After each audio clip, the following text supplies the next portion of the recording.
ഇന്നത്തെ എപ്പിസോഡിൽ ആദ്യം തന്നെ കാണിക്കുന്നത് ബാലചന്ദ്രൻ രാത്രിയിൽ വീട്ടിലേക്ക് എത്തുന്നതാണ്. ബാലചന്ദ്രൻ ഇത്രയും നേരം ഹോസ്പിറ്റലിലായിരുന്നു ഈ പാതിര വരെ എന്ന് പറയുമ്പോൾ ചോദിക്കട്ടോ വൈജയന്തി, പാതിരയൊന്നും ആയില്ലല്ലോ, സമയം 10:30 ആയുള്ളൂ എന്ന് പറയുമ്പോൾ എന്നാലും ഇത്രയും നേരം ഹോസ്പിറ്റലിലായിരുന്നു എന്ന് ചോദിക്കുകയാണ്. അതേ ഹോസ്പിറ്റലിലായിരുന്നു. ബാലചന്ദ്രൻ എന്തിനാണ് ഇത്രയും നേരം അവിടെ ഹോസ്പിറ്റലിൽ പോയിരിക്കുന്നത് എന്നൊക്കെ ചോദിക്കുമ്പോൾ അവളുടെ അടുത്ത് പോയിരിക്കുന്നത് എന്നൊക്കെ ചോദിച്ച് വഴക്കുണ്ടാക്കുകയാണ് വൈജയന്തി. കേട്ടോ, എനിക്ക് ഇത്തിരി മനസ്സമാധാനം താ, നീ എന്നെ ഇങ്ങനെ ഇറിറ്റേറ്റ് ചെയ്യില്ല, നിൻ്റെ സൗണ്ട് കേൾക്കുമ്പോഴേക്കും എനിക്ക് ഇറിറ്റേഷനാണ്, എനിക്ക് ഇവിടെ ഇരിക്കാൻ പറ്റത്തില്ല എന്നൊക്കെ പറയാണ് ബാലചന്ദ്രൻ. അപ്പോൾ വൈജയ് പറയുന്നുണ്ട് അത് വല്ല അസുഖമായിരിക്കും, എന്നാൽ ഡോക്ടറെ കാണിക്കണം എന്ന് പറയാട്ടോ. ഞാൻ ഡോക്ടറെ കാണിച്ചു, എനിക്ക് ഇറിറ്റേഷനാണ്, വീട്ടിലേക്ക് ചെല്ലുമ്പോൾ ഇറിറ്റേഷനാണെന്ന് ഞാൻ ഡോക്ടറോട് പറഞ്ഞു. അപ്പോൾ ഡോക്ടർ പറഞ്ഞു നിന്നെ കൂടി കൂട്ടിക്കൊണ്ട് ചെല്ലാൻ. അതെന്തിനാണ് എന്നെ കൂട്ടിക്കൊണ്ടുവരുന്നത്? എന്നോട് ഡോക്ടർ ചോദിച്ചു എങ്ങനെയാണ് ഇറിറ്റേഷൻ ഉണ്ടാകുന്നത്. ഞാൻ പറഞ്ഞു ഭാര്യയുടെ സംസാരത്തിൽ നിന്നാണ് ഇറിറ്റേഷൻ ഉണ്ടാകുന്നത്, അപ്പോൾ നിന്നെ കൂടി കൂട്ടിക്കൊണ്ട് ചെല്ലാൻ പറഞ്ഞു. അപ്പോൾ അവളുടെ അടുത്തിരിക്കുമ്പോൾ ബാലചന്ദ്രന് ഇറിറ്റേഷനൊന്നുമില്ല, അലീനയുടെ അടുത്തിരിക്കുമ്പോൾ ഇറിറ്റേഷനൊന്നുമില്ല എന്ന് ചോദിക്കുകയാണെ. ഞാനേ എൻ്റെ മോളുടെ അടുത്താണ് ഇരുന്നത് എന്ന് പറയണേ. ഇവിടെ ഉണ്ടല്ലോ ഒരു മോള്, ആ മോളുടെ അടുത്ത് ഒന്ന് കുറച്ച് നേരം ഇരിക്കുന്നുണ്ടോ എന്ന് ചോദിക്കുകയാണ്. എന്നാലേ നീ പോയി അവളെ വിളിച്ചുകൊണ്ട് പോകാം, നമുക്ക് അവളുടെ ഇടത്തും വലത്തും ഇരുന്ന് കുറച്ച് നേരം സംസാരിക്കാം എന്ന് പറയുമ്പോൾ ഇനിയിപ്പോൾ സമയം പോയി, അവൾ ഉറങ്ങി എന്ന് പറയാണ്. എന്നാൽ പിന്നെ നാളെ ആവട്ടെ എന്ന് പറയുന്നുണ്ട് ബാലചന്ദ്രൻ. എന്നാൽ ഞാൻ ബാലചന്ദ്രന് ടെൻഷൻ ഉണ്ടാക്കാത്തൊരു ചോദ്യം ചോദിക്കട്ടെ എന്ന് പറഞ്ഞിട്ട് ഒരു ചോദ്യം ചോദിക്കട്ടോ വൈജയന്തി. എന്താണെന്ന് വെച്ചാൽ ഹോസ്പിറ്റലിൽ എല്ലാം കൂടി ഇപ്പോൾ എത്ര ക്യാഷായി എന്ന് ചോദിക്കുകയാണ്. 1,00,000 രൂപയ്ക്ക് മേലെയായി എന്ന് പറയട്ടോ. ഒരു വീട്ടുവേലക്കാരിക്ക് 1,00,000 രൂപയോ, ഇത് എന്നാ കാണിച്ചിട്ടാ എന്ന് ചോദിക്കണം വൈജ. ഒരു മേജർ ഓപ്പറേഷൻ നടത്തി, പിന്നെ അവിടുത്തെ ചിലവുകൾ, പിന്നെ ഒരു ജീവൻ രക്ഷിച്ചു എന്നൊക്കെ പറയണം. ഇത്രയൊക്കെ ചിലവാക്കേണ്ടിയിരുന്ന ഒരു വീട്ടുവേലക്കാരിക്ക് എന്ന് ചോദിക്കുമ്പോൾ തീർന്നില്ല, ഒരു 25,000 കൂടെ ഒന്ന് പ്രതീക്ഷിക്കാം, വേറെയും കുറച്ച് ചിലവുകൾ വരുന്നുണ്ട് എന്ന് പറയണം, ബില്ല് വരാനുണ്ട് എന്ന് പറയണം.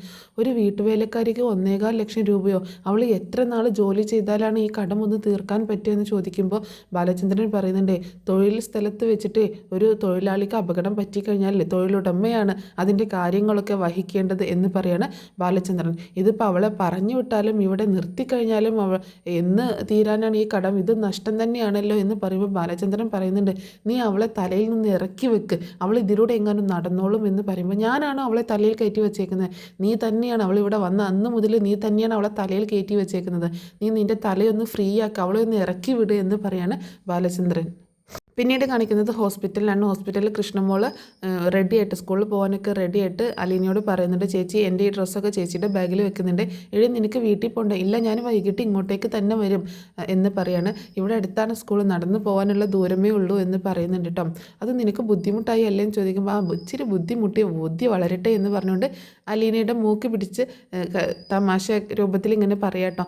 അപ്പോൾ അലീന ചിരിക്കുന്നുണ്ട്. ആ സമയത്ത് നിനക്ക് ബ്രേക്ക്ഫാസ്റ്റ് വല്ലതും കഴിക്കേണ്ട, നീ എങ്ങനെ കഴിക്കും എന്നൊക്കെ ചോദിക്കുമ്പോൾ ഒന്നുകിൽ അച്ഛൻ വരും അല്ലെങ്കിൽ മനുവേട്ടൻ വരും, അപ്പം ഞാൻ അവരുടെ കൂടെ പോയി ക്യാൻറ്റീനിൽ പോയി കഴിച്ചോളാം എന്ന് പറയണം. ആ സമയത്ത് തന്നെ മനു വരികയാണ്. മനു വന്നിട്ട് ചോദിക്കുന്നുണ്ട് ഇന്നലെ രാത്രി ഇവള് വല്ലാണ്ട് ഉപദ്രവിച്ചോ, അതായത് വല്ലാണ്ട് ഉറക്കം കളഞ്ഞോ എന്നൊക്കെ ചോദിക്കുമ്പോൾ മനു വരുമ്പോൾ തന്നെ good morning mister Manushankar IPS എന്ന് പറയുന്നുണ്ട് കേട്ടോ. അപ്പോൾ എന്താണ് ഈ IPS എന്ന് നോക്കുമ്പോൾ ഇൻഫോ പാർക്ക് സർവീസ് ആണ് എന്ന് പറഞ്ഞ് കളിയാക്കുകയാണ്. അപ്പോഴാണ് മനു ചോദിക്കുന്നത് ഇവള് വല്ലാണ്ട് ബുദ്ധിമുട്ടിച്ചോ എന്ന് ചോദിക്കുമ്പോൾ അവളെൻ്റെ അനിയത്തി കുട്ടിയല്ലേ, ഞങ്ങൾ തമ്മിൽ നല്ല കൂട്ടാണ് എന്ന് പറയാണ് അലീന. ഞാൻ ഇവളുടെ ചേച്ചിയല്ലേ മനുവേട്ടാ അങ്ങനെ പറയണേ. അപ്പോൾ മനു പറയുന്നുണ്ട് നന്നായി, ഒരാളെങ്കിലും ഉണ്ടല്ലോ സപ്പോർട്ട് ചെയ്യാൻ, അതായത് കൃഷ്ണമോളെങ്കിലും ഉണ്ടല്ലോ അലീനയെ സപ്പോർട്ട് ചെയ്യാൻ എന്നാണ് മനു ഉദ്ദേശിച്ചത്. ആ സമയത്ത് അലീന ചോദിക്കുന്നുണ്ട് മനുവേട്ടന് ഇന്നലെ നന്നായി ഉറങ്ങിയോ എന്നൊക്കെ ചോദിക്കുമ്പോൾ ഒരു വിധം എന്ന് പറയണേ. എന്നാൽ ഗുഡ് മോർണിംഗ് എന്ന് പറയുന്നുണ്ട്. ഇത് പറയാനാണോ ഇത്രയും ചോദിച്ചത് എന്ന് ചോദിക്കുകയാണ് മനുവേട്ട എന്നാൽ ഞാൻ സ്കൂളിൽ പൊക്കോട്ടെ, എനിക്ക് ക്യാൻറ്റീനിൽ പോയിട്ട് എന്തെങ്കിലും വാങ്ങിച്ചു തരുമോ എന്ന് ചോദിക്കുകയാണ്. ഇത് ആദ്യമേ പറയണ്ടേ, എന്നാൽ വാ എന്ന് പറഞ്ഞുകൊണ്ട് കൃഷ്ണമോളെയും കൂട്ടിയിട്ട് മനു പോവുകയാണ്. ആ സമയത്ത് ഡോക്ടർ വരുന്നുണ്ട് കേട്ടോ അങ്ങോട്ടേക്ക് അലീനയെ നോക്കാനായിട്ട്. ഡോക്ടർ വന്നിട്ട് അലീനയോട് ചോദിക്കുന്നുണ്ട് മുറിവിന് വേദനയുണ്ടോ എന്നൊക്കെ ചോദിക്കുകയാണ്. ചെറുതായിട്ട് വേദനയുണ്ട് എന്ന് പറയാട്ടോ. പിന്നെ ചെരിയുമ്പോഴും എഴുന്നേൽക്കുമ്പോഴൊക്കെ വലിയ ബുദ്ധിമുട്ടോ വലിച്ചിലോ തോന്നുന്നുണ്ടോ എന്ന് ചോദിക്കുമ്പോൾ മുറിവിന് വേദനയുണ്ട് എന്ന് പറയാണ് അലീന. എഴുന്നേൽക്കുമ്പോഴൊക്കെ ഒന്ന് ശ്രദ്ധിക്കണം, ഒരു വശത്തേക്ക് ചെരിഞ്ഞിട്ട് വേണം എഴുന്നേൽക്കാനൊക്കെ നോക്കാൻ. എന്തായാലും നമുക്കൊന്ന് എഴുന്നേറ്റ് നോക്കാം. ആദ്യം ഡോക്ടർ മുറിവൊക്കെ ഒന്ന് പരിശോധിക്കുന്നുണ്ട്. ഡോക്ടർ പറയുന്നുണ്ടൊന്ന് ശ്രദ്ധിക്കണം എന്ന് പറയണം. അങ്ങനെ എഴുന്നേറ്റ് നോക്കാൻ പറയണം. അപ്പോൾ അലീന പെട്ടെന്ന് എഴുന്നേൽക്കാൻ നോക്കുമ്പോൾ അങ്ങനെയല്ല, ഒരു വശത്തേക്ക് ചെരിഞ്ഞിട്ട് എഴുന്നേക്കും. വയറ്റിന് പുറത്തും അകത്തും ഒക്കെ സ്റ്റിച്ച് ഉള്ളതാണ്, അതുകൊണ്ട് മുറിവ് സ്റ്റിച്ച് പൊട്ടാനുള്ള സാധ്യതയുണ്ട് എന്ന് പറയണം. അങ്ങനെ ഒരു വശത്തേക്ക് ചെരിഞ്ഞ് അലീനെ കൊണ്ട് എഴുന്നേൽപ്പിച്ച് നടത്തിക്കുന്നുണ്ട് കേട്ടോ. അപ്പോൾ വലിച്ചിലോ അങ്ങനെ എന്തെങ്കിലും ഉണ്ടോ എന്ന് ചോദിക്കുമ്പോൾ ഇല്ല എന്ന് പറയണം. എന്നാൽ പിന്നെ കുഴപ്പമില്ല, 2 ദിവസത്തിനകം വീട്ടിൽ പോകാം, ഇപ്പോൾ ഈ ഡ്രസ്സൊക്കെ മാറി സാധാരണ ഡ്രസ്സും ഇടാം എന്ന് പറയുന്നുണ്ട്. അങ്ങനെ അലീനയോട് പറയുന്നുണ്ട് ഇനി മതി നടന്നത്, വന്ന് കിടന്നോളൂ, റെസ്റ്റ് എടുത്തോളൂ എന്ന് പറയണം. ഒരുവിധം പ്രയാസപ്പെട്ട് തന്നെ അലീന വന്ന് കിടക്കുകയാണ്. പിന്നെ ബി പിയും പൾസും ഒക്കെ നോക്കുന്നുണ്ട്. സിസ്റ്ററോട് നോക്കാൻ പറയുന്നുണ്ട് ഡോക്ടർ. അപ്പോൾ അതൊക്കെ നോക്കിയിട്ട് നോർമലാണ് എന്ന് പറയാണ്. കുഴപ്പമില്ല, താൻ റെസ്റ്റ് എടുത്തോ എന്ന് പറഞ്ഞിട്ട് ഡോക്ടർ പോവുകയാണ്. പിന്നീട് കാണിക്കുന്നത് മുത്തശ്ശിയാണ്. മുത്തശ്ശിയുടെ ഫോൺ റിങ് ചെയ്യുന്നുണ്ട്. ഫോൺ എടുത്ത് നോക്കുമ്പോൾ ഹലോ മുത്തശ്ശി എന്ന് അലീനെ വിളിക്കുകയാണ്. മോളെ നീയായിരുന്നോ, നീ എവിടുന്നാണ് വിളിക്കുന്നത് എന്നൊക്കെ ചോദിക്കുന്നുണ്ട്. ഞാൻ ദേ മനുവേട്ടൻ്റെ ഫോൺ കടം മേടിച്ച് വിളിക്കുകയാണ്. എൻ്റെ കൊച്ചേ, നിൻ്റെ സൗണ്ട് ഒന്ന് കേട്ടപ്പോൾ എനിക്ക് എന്തോ ഒരു ആശ്വാസമായെന്നറിയാമോ, നിൻ്റെ വിവരങ്ങൾ അറിയാഞ്ഞിട്ട് എന്തോരം വിഷമിച്ചു ഞാൻ എന്നൊക്കെ പറഞ്ഞ് മുത്തശ്ശി സങ്കടപ്പെടുകയാണ്. മുത്തശ്ശി സങ്കടപ്പെടുകയൊന്നും വേണ്ട, എനിക്ക് ഒരു കുഴപ്പമില്ല, ദേ മനുവേട്ടൻ ഇവിടെ തന്നെ ഉണ്ട് എന്ന് പറയണം. മനു ഉണ്ടോ നിൻ്റെ കൂടെ എന്ന് ചോദിക്കുമ്പോൾ അതേ ഉണ്ട് മുത്തശ്ശി എന്ന് പറയണം. ഇപ്പോഴാണ് എനിക്കൊരു ആശ്വാസമായത്. എന്നാലും മോളെ നിനക്ക് എന്താണ് സംഭവിച്ചത്? അപ്പോൾ മുത്തശ്ശിയോട് ഒന്നും ആരും പറഞ്ഞില്ലേ എന്ന് ചോദിക്കുമ്പോൾ ഇവിടെ ആരാണ്ടൊക്കെ പറയണത് കേട്ടു, കസേരയിൽ നിന്ന് വീണെന്നോ കത്രിക കുത്തിക്കയറിയെന്നോ അങ്ങനെയൊക്കെ. പക്ഷേ എനിക്ക് അതൊന്നും വിശ്വാസം വന്നിട്ടില്ല. നിൻ്റെ കയ്യിൽ നിന്ന് അങ്ങനെയൊന്നും അബദ്ധം സംഭവിക്കത്തില്ല.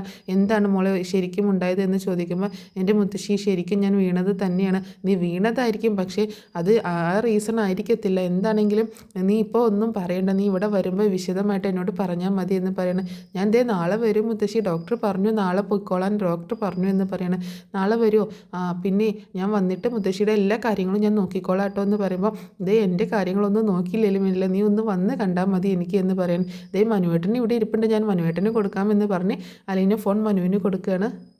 ഫോൺ വാങ്ങിയിട്ട് മനു ചോദിക്കുന്നുണ്ട്, സൗദാമിനി അമ്മേ, ഞാനൊരു പെൺകൊച്ചിനെ നോക്കിക്കൊള്ളണം എന്ന് പറഞ്ഞ് കൊണ്ടുവന്നായിരുന്നോ? അവൾക്കൊരു ബുദ്ധിമുട്ടും അപകടമൊന്നും സംഭവിക്കരുതെന്ന് പറഞ്ഞ് ഏൽപ്പിച്ചായിരുന്നോ? എന്നിട്ടിപ്പോൾ എന്താ സംഭവിച്ചതെന്ന് ചോദിക്കുകയാണ്. ശരിയാ മോനെ, നീ അങ്ങനെ പറഞ്ഞിരുന്നു, ഏൽപ്പിച്ചിരുന്നു, എന്നിട്ടിപ്പോൾ എന്താ സംഭവിച്ചത്? അവളാണിപ്പോൾ ഒരു കുത്തും കൊണ്ട് ഇവിടെ കിടക്കുന്നത് എന്ന് പറയുമ്പോൾ അങ്ങനെയൊക്കെ സംഭവിച്ചു പോയി മോനെ എന്ന് പറയണം. ഇനി അങ്ങനെയൊന്നും സംഭവിക്കത്തില്ല എന്ന് പറയണേ. ഞാൻ എന്ത് ചെയ്യാനോ മോനെ എന്നൊക്കെ ചോദിക്കേണ്ട മുത്തശ്ശി. അതെ ശരി, എന്താ മുത്തശ്ശി വിഷമിക്കേണ്ട, നാളെ മറ്റന്നാൾ അവൾ അങ്ങോട്ടേക്ക് വരും. എന്താണെങ്കിലും വൈജി ആൻറ്റിയോട് പറയണം വാളും പരിചയം ഒക്കെ എടുത്ത് നിൽക്കാൻ എന്ന് പറയുമ്പോൾ ഇനി അവൾ അങ്ങനെയൊന്നും ചെയ്യത്തില്ലായിരിക്കും മോനെ എന്ന് പറയണം. എന്നാൽ ശരി മുത്തശ്ശി വെച്ചോ എന്ന് പറഞ്ഞിട്ട് മനു ഫോൺ കട്ടാക്കുന്നുണ്ട്. മുത്തശ്ശിക്ക് സമാധാനമാവുന്നുണ്ട് കേട്ടോ. പിന്നീട് മനു അലീനയോട് ചോദിക്കുന്നുണ്ട് ഇനി ആരെങ്കിലും വിളിക്കാനുണ്ടോ എന്ന് ചോദിക്കുമ്പോൾ ഇനി ആരെ വിളിക്കാനാ, ഇനി ആരെയും വിളിക്കാനില്ലല്ലോ, ആരെങ്കിലും വിളിക്കാനുണ്ടെങ്കിൽ ഇപ്പോൾ വിളിച്ചോ എന്ന് പറയണം. ഇല്ല മനുവേട്ട, അല്ല രേവതിക്കുട്ടിയോട് പറഞ്ഞായിരുന്നോ നീ എന്ന് ചോദിക്കുമ്പോൾ ഇല്ല മനുവേട്ട, ഞാൻ പറഞ്ഞില്ല, അവൾ ആകെ പേടിക്കും, പേടിക്കേണ്ട സമയമൊക്കെ കഴിഞ്ഞല്ലോ, ഇനിയിപ്പോൾ പറയാലോ, നീ വേണേ വിളിച്ചോ എന്ന് പറയണം. പിന്നെ കൂടുതൽ കാര്യങ്ങളൊന്നും പറയണ്ട, ജസ്റ്റ് ഇൻഫോം ചെയ്താൽ മതി എന്ന് മാത്രം പറയണം. അങ്ങനെ ഫോൺ എടുത്തിട്ട് നമ്പർ ഉണ്ടോ നിൻ്റെ കയ്യിൽ? എൻ്റെ കയ്യിൽ ഇതിൽ ഞാൻ സേവ് ചെയ്തിട്ടുണ്ട് എന്ന് പറയാട്ടോ. അല്ല എൻ്റെ നമ്പേഴ്സൊക്കെ എൻ്റെ മെമ്മറിയിലുണ്ട് എന്ന് പറയാണ്. എന്നാൽ ഡയൽ പാഡ് എടുത്തിട്ട് കൊടുക്കുകയാണെന്ന് കോൾ ചെയ്തോ എന്ന് പറയുന്നുണ്ട്.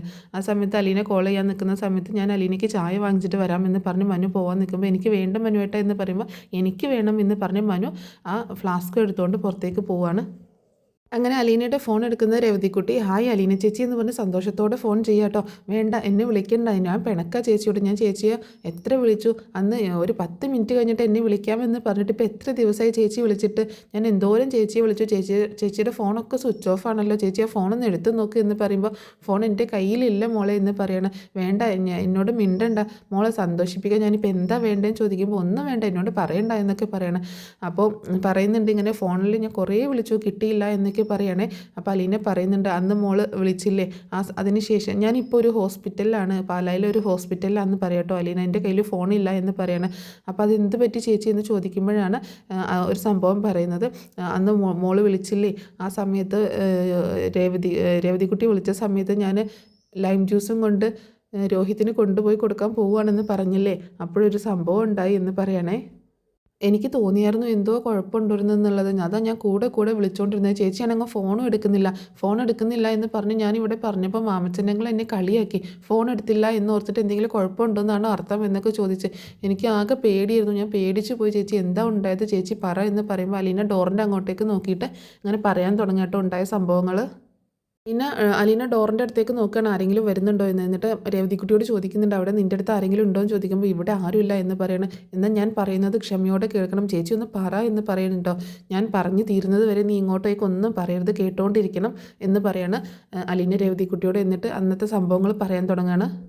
അന്ന് നീ വിളിച്ചില്ലേ, ആ വിളിച്ച് ഫോൺ വെച്ച സമയത്ത് രോഹിത്തിന് ലൈം ജ്യൂസ് കൊണ്ടുപോയി കൊടുക്കാൻ പോയില്ലേ ഞാൻ. ആ സമയത്ത് റൂമിൽ ലൈം ജ്യൂസിന് കുഴപ്പമുണ്ടെന്നും പറഞ്ഞ് അവരെന്നെ റൂമിലേക്ക് വിളിച്ച് കയറ്റി. പക്ഷേ അവിടെ രോഹിത്ത് മാത്രമായിരുന്നില്ലേ മോളെ ഉണ്ടായിരുന്നത്, ഹരിശങ്കറും ഉണ്ടായിരുന്നു എന്ന് പറയണം. അതേ സമയം കേട്ടോ ബാലചന്ദ്രൻ അലീനയുടെ അടുത്തേക്ക് വരുന്നത്, അങ്ങനെ ഡോറിൻ്റെ അടുത്തേക്ക് വരുന്നത്.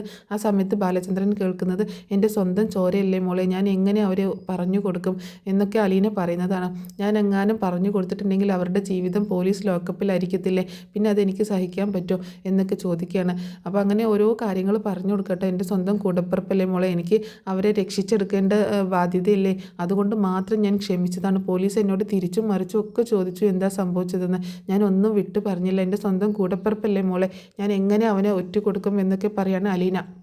അപ്പോൾ രേവതിക്കുട്ടി പറയുന്നുണ്ട്, ചേച്ചി എന്തോരം സഹിച്ചു, ഇനി അവിടെ നിൽക്കണ്ട, അവിടെ നിന്ന് ഇങ്ങോട്ടേക്ക് പോര് എന്ന് പറയാണ് രേവതിക്കുട്ടി കേട്ടോ. അപ്പോൾ അലീന പറയുന്നുണ്ട്, എനിക്കും തോന്നുന്നില്ല ഇനി അവിടെ നിൽക്കാൻ പറ്റുമെന്ന് എനിക്ക് തോന്നുന്നില്ല. എന്താണെങ്കിലും എൻ്റെ അമ്മ, എൻ്റെ അച്ഛൻ, എൻ്റെ സഹോദരങ്ങൾ എന്നൊക്കെ കരുതിയാണ് ഞാൻ വന്നത്. പക്ഷേ അതൊന്നും ഇനി നടക്കുമെന്ന് തോന്നുന്നില്ല എന്ന് പറയണം. ഇതൊക്കെ കേട്ട് ആകെ ഷോക്കായിട്ട് നിൽക്കുകയാണ് ബാലചന്ദ്രൻ. പിന്നെ ബാലചന്ദ്രൻ ആകെ ഷോക്കായി അങ്ങനെ ആലോചിച്ചുകൊണ്ട് അവിടെ നിന്ന് ഇങ്ങോട്ട് മാറിപ്പോവുകയാണേ. ബാലചന്ദ്രൻ അങ്ങനെ ആകെ ടെൻഷനായി അവിടെ കസേരയിൽ വന്നിരിക്കാട്ടോ, ഇങ്ങനെ ആലോചിച്ചുകൊണ്ടിരിക്കുന്നുണ്ട്. ആ സമയത്താണ് മനു ചായയും വാങ്ങിക്കൊണ്ട് പോകുന്നത്. മനു കാണുകയാണ് ബാലചന്ദ്രൻ അവിടെ ഇരിക്കുന്നത്. എന്നിട്ട് അടുത്തേക്ക് ചെല്ലുന്നുണ്ട്. അങ്കിളെ എപ്പോൾ വന്നു? ഞാൻ ഇപ്പോൾ വന്നേ ഉള്ളൂ. പിന്നെ എന്താ അങ്കിൾ ഇവിടെ ഇരിക്കുന്നത്?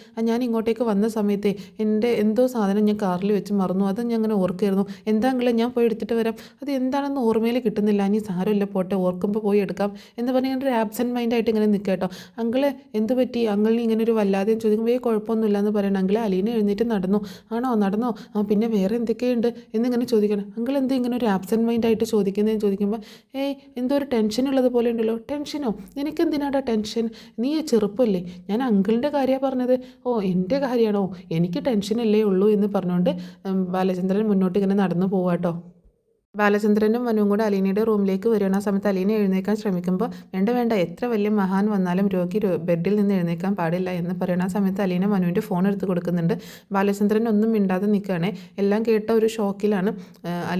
അലീനയോട് മനു ചോദിക്കുന്നുണ്ട്, രേവതിക്കുട്ടിയെ വിളിച്ചിട്ട് കിട്ടിയായിരുന്നു? കിട്ടി. അവൾ എന്ത് പറഞ്ഞു? അവൾക്ക് പിണക്കാണ് ഇത്രയും ദിവസം വിളിക്കാഞ്ഞിട്ട് എന്ന് പറയണം. അപ്പോൾ ഇന്ന് എങ്ങാനും വരും എന്ന് ചോദിക്കുമ്പോൾ ഇന്ന് വരില്ല, മാമച്ചനെങ്കിൽ കുന്നംകുളത്തേക്ക് പോയേക്കണം, അപ്പോൾ നാളെ മിക്കവാറും വരും എന്ന് പറയുന്നത് രേവതിക്കുട്ടി.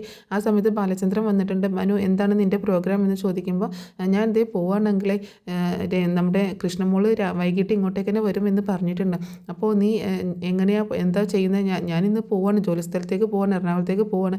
നീ എപ്പോഴാണ് പോകുന്നത്? ഞാൻ എന്താ ഇപ്പം തന്നെ പോവാണെങ്കിലേ എന്ന് പറയണം. അപ്പോൾ മനുവിനോട് പറയുന്നുണ്ട്, നീ ചെയ്ത സഹായം ഒരിക്കലും മറക്കാൻ പറ്റത്തില്ല. നീ ഇവിടെ ഉണ്ടായതുകൊണ്ടാണ് എനിക്ക് ഇത്രയും മനസ്സമാധാനം കിട്ടിയത്. നീ ഇവളുടെ എല്ലാ കാര്യങ്ങളും നോക്കിയത് കൊണ്ടാണ് എനിക്ക് സ്വസ്ഥമായിട്ട് ഇരിക്കാൻ പറ്റിയത് എന്നൊക്കെ മനുവിനോട് ബാലചന്ദ്രൻ പറയുമ്പോൾ, നമ്മൾ തമ്മിൽ എന്തിനാ അങ്കിളെ ഇങ്ങനെയൊക്കെ പറയുന്നത്? അതല്ല മനു, എന്നാലും എനിക്ക് ഇത്രയും ആശ്വാസം കിട്ടിയത്, അത് മാത്രമല്ല അലീനയ്ക്ക് ഇത്രയും കോൺഫിഡൻസ് കിട്ടിയത് നീ ഇവിടെ ഉണ്ടായത് കൊണ്ടാണ്. ഒരാൾ കൈ നീട്ടാനുണ്ടാകുമ്പോൾ കിട്ടുന്ന ആശ്വാസം എത്രയാണെന്നറിയാവോ? ഞാൻ അത് അനുഭവിച്ചിട്ടുള്ളതാണ് എന്ന് പറയണം ബാലചന്ദ്രൻ. ആ സമയത്ത് ബാലചന്ദ്രൻ ഇങ്ങനെ മനുവിനോട് സംസാരിച്ചുകൊണ്ട് നിൽക്കുന്ന സമയത്ത് മനു പറയുന്നുണ്ട്, അലീനയോട് പറയണേ ഞാൻ എന്നാൽ എന്ന് ചോദിക്കുകയാണ്. അപ്പോൾ കഴിഞ്ഞതൊന്നും ഓർത്ത് വിഷമിക്കേണ്ട എന്ന് പറയുന്നുണ്ട് കേട്ടോ. ആ സമയത്തൊക്കെ ബാലചന്ദ്രൻ്റെ മുഖം ഇങ്ങനെ ആകെ ചിന്താമഗ്നനായിട്ട് ഇങ്ങനെ നിൽക്കുകയാണ്. അങ്ങനെ അലീന പറയുന്നുണ്ട്, അത് ഞാൻ എന്ന് പറഞ്ഞിട്ട് ഇങ്ങനെ സംസാരിക്കാൻ തുടങ്ങുമ്പോൾ ഇങ്ങോട്ടേക്ക് നന്ദി, കൃതജ്ഞത, ഒന്നും താങ്ക്സ് ഒന്നും പറയാനായിട്ട് നിൽക്കണ്ട, ഞാൻ ഇവിടെ ഹാപ്പി ആയിരുന്നു, മറ്റെവിടെ നിൽക്കുന്നതിനേക്കാളും കൂടുതൽ ഹാപ്പി ആയിരുന്നു ഞാൻ എന്ന് പറയണം. അപ്പോൾ അലീനയ്ക്കും ഭയങ്കര സന്തോഷം തോന്നുന്നുണ്ട്. അതുപോലെ ബാലചന്ദ്രനും ഭയങ്കര സന്തോഷമാവും കേട്ടോ. ബാലചന്ദ്രൻ ഇങ്ങനെ നോക്കുന്നുണ്ട്. എന്നിട്ട് ഞാൻ പോട്ടെ എന്ന് പറഞ്ഞിട്ട് ബാഗ് എടുത്തുകൊണ്ട് പോകാനായിട്ട് നിൽക്കണം. അങ്കിളെ എന്ന് വിളിക്കുമ്പോൾ, മോളെ ഞാൻ ഇപ്പോൾ വരാമെന്നുള്ള രീതിയിലൊന്ന് വിളിച്ചിട്ട് ബാലചന്ദ്രനും പുറത്തേക്ക് പോവാണ്. അങ്ങനെ അലീനയെ കാണിച്ചുകൊണ്ടാണ് ഇന്നത്തെ എപ്പിസോഡ് അവസാനിക്കുന്നത് കേട്ടോ. അവർ പോയതിന് ശേഷം അലീന ഇങ്ങനെ ആലോചിച്ചിരിക്കുന്നത് കാണിച്ചുകൊണ്ടാണ് എപ്പിസോഡ് അവസാനിക്കുന്നത്.